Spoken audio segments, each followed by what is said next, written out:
We are now joined by U.S. men's national team forward Nicholas Gioacchini. Nicholas, congratulations on the 2-goal performance tonight.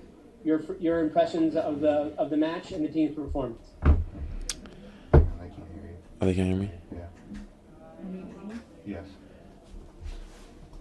Okay. Can you guys hear me? Yes, thank you. All right, Nicholas. perfect. Go ahead. Cool. Well, first of all, I'm really happy for everyone, staff, technical staff, medical staff, all the players. Frankly, I had a week that I'll never ever forget. As I heard Gio said, we looked at the last game and saw our strengths and our weaknesses and we tried to impose on that in this game and score goals and head back to our clubs on a good note, and that's what we did. So I'm happy for everyone, really. Thanks, Nicholas. We're going to start with Brian Sciaretta from American Soccer Now. Hey, Nicholas. Thank you for doing this and congratulations. Discuss what this, in context of your career, what a big milestone this is for you. And then also, what does this leave for your expectations in heading into 2021 with Con and with the U.S. team? And then also discuss that penalty, the decision to take it. Was that unanimous on the field, or was that something that you really thought you had to do? Well, first of all, with the penalty, the coach had yelled my name for me to take it, topping off hoping to have scored the hat trick, and so I took it and I missed. It's part of learning. It's part of the process of building self-confidence and self strength and all that, and I'm disappointed. I am disappointed in myself, but it's something to come back to in the future and take it again to score next time. That's it. That's how I see it. But in terms of myself, my accomplishments, the upcoming the season with Caen, with my team, my club, this was great. It was great. Scoring goals for my country is something that not everyone gets the chance to do, even playing. So I'm grateful. I'm grateful for that. It's like a blessing. I thank everyone for this opportunity, and heading back into Caen with a couple goals is a confidence booster, I'd say. It would be good to be able to reproduce the same thing for my club, and help them out too, and it's great. I don't tend to look back much.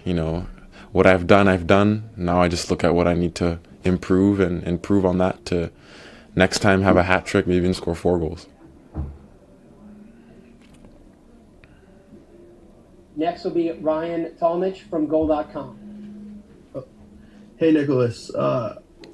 Obviously, the number 9 position is one that is kind of, it's up for grabs, and Greg has said it, and it's kind of a battle, especially going into such a busy 2021. And you never get a second chance to make a first impression. And how do you feel about the first impression you made during this camp, and how do you kind of build off that, knowing that you are now in this competition? Well, as I always look at the glass half empty part of my performance first. So let's say I remember what I've done wrong, and I feel like I have a lot to improve on. My first impression I don't think was a bad one, but for myself I could have done way better for myself, been more available to the midfield, even to the center backs, in the box. I still had areas where I felt like you should have been 5 steps ahead of where you were, even 2 steps ahead.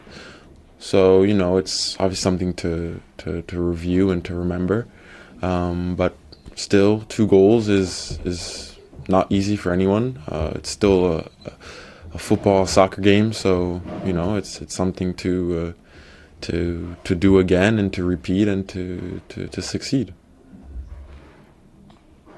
Well, Nicholas, on the glass half full side, we'd like to congratulate you on being voted the U.S. Soccer Insider's Man of the Match. Thank you to the voters. That's great. It's an accomplishment. Thank you to whoever voted.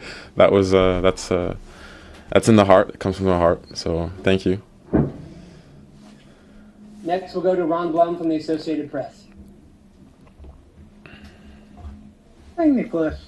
Do you think this means more to you not having come up through some of the youth national team programs in the U.S.? And was there ever a point where you wondered if you'd get a U.S. selection or you'd have to consider other countries? Well, I'm not really sure. I don't know how the coming up from, let's say, the youth national teams then to the first team changes from my experience coming straight to the men's national team. But I don't know. I think we're all hungry. We're all hungry to play, all hungry to start, all hungry to prove and to show what we're made of. And that's, I think, the same for all players, no matter what their path was. So yeah, I just do my thing and show what I've got. So that's all I can say. Last question will go to Charles Bone from MLSsoccer.com. Hi, I know you touched on this a bit already, but what was the message you got from Greg Berhalter in the lead up to the first game and then this one? Did you feel like you were ready to play against Wales? Was there any frustration there? And how did you make sure to take your opportunity when this one came? No, I wasn't frustrated. I was not. I was nervous. Even for this game, I was nervous. I'm coming here not to just play well. I'm here to score goals and to help the team win. So that part of my head was occupied with a little bit of nerves, but no, I wasn't upset. I was ready. I was more ready when I found out I wasn't starting. I was more ready to create an impact coming off the bench than to be frustrated. And that it doesn't help. Being frustrated doesn't help anyone. Doesn't help yourself. Doesn't help the team. So there's no point in being frustrated. And having started this game, I thank him for the opportunity because he's the one who decides. So I couldn't be any more grateful. Thank you, Nicholas, and congratulations again. Yep. Thank you. Good night. Take care.